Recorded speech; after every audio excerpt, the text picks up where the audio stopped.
Let's talk about arrhythmias and the heart's electrical system. This is one of those topics that can look complicated when you first see all the squiggly lines on an ECG, but once you understand how the electrical impulse flows, it starts to make sense. Think of the heart as both an electrical circuit and a mechanical pump. When something disrupts the circuit, the pump is affected. Arrhythmias are disorders of the electrical impulse in the heart.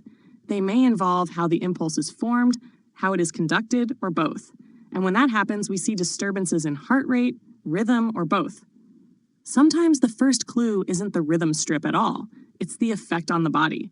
For example, if conduction is abnormal, the pumping action can weaken, leading to a drop in blood pressure.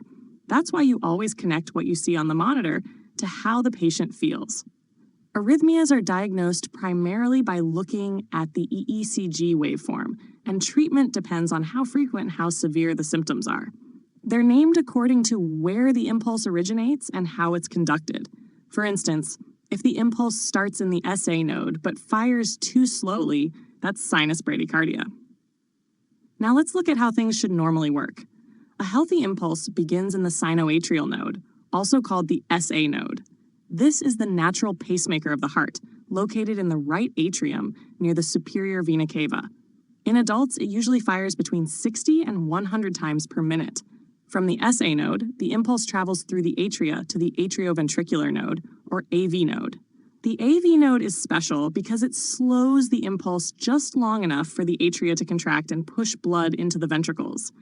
That little pause allows for what we call the atrial kick, which provides about a third of the blood volume the ventricles will eject with each beat.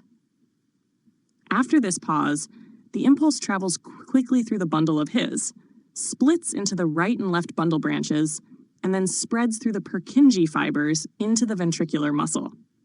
We use a few key words to describe what's happening here. Depolarization is the electrical stimulation, while systole is the actual mechanical contraction. Repolarization is the electrical relaxation, and diastole is the mechanical relaxation. Together, this cycle of impulse generation, contraction, and relaxation repeats itself over and over again, beat after beat. Now let's talk about what influences the heart rate and the strength of contractions. This is controlled by the autonomic nervous system, which has two branches. The sympathetic nervous system is your accelerator. It raises the heart rate, speeds conduction through the AV node, makes contraction stronger, and constricts blood vessels, which increases blood pressure. This is your fight or flight wiring. On the other hand, the parasympathetic system is your brake pedal. It slows the heart rate, decreases conduction, weakens atrial contractions, and allows blood vessels to dilate, which lowers blood pressure. These two systems also play a role in arrhythmias. When sympathetic activity increases, say during exercise, fever, anxiety, or when certain drugs like dopamine or dobutamine are given, the risk of arrhythmias goes up. When sympathetic activity decreases through rest, relaxation techniques, or medications like beta blockers, the risk of arrhythmias can go down. So to recap, arrhythmias happen because of problems with impulse formation or conduction. Normally, the SA node sets the pace, the AV node coordinates the timing, and the autonomic nervous system fine-tunes the rate and strength. When any of these parts go off track, arrhythmias appear.